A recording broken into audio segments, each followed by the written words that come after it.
Lisa hatte eine tolle Idee. Wir sind fast 4 Stunden gefahren und wir sind jetzt in Porto Katziki. Porto Katziki. Glaube ich, dass man so ausspricht. Ich weiß es nicht. Ist ein wunderschöner Strand. Es hat sozusagen Stellplätze. Man kann hier übernachten, kostet allerdings 20 € pro Nacht. Aber das ist es auf jeden Fall wert.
Wir sind jetzt auf der Fähre von Rio nach Andirio.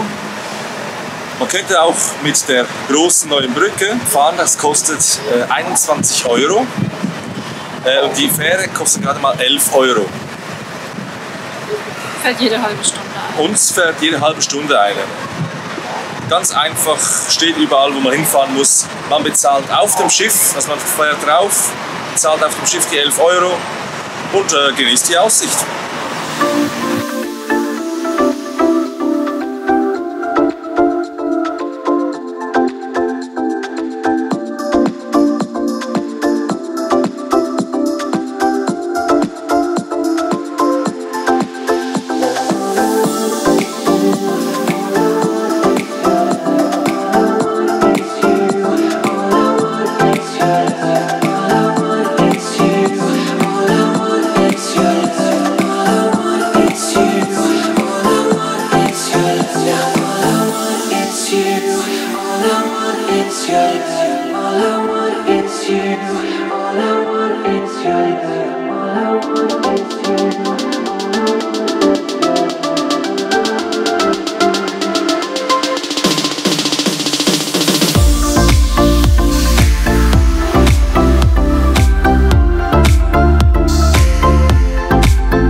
So Bergstrecken sind nicht für jeden gemacht.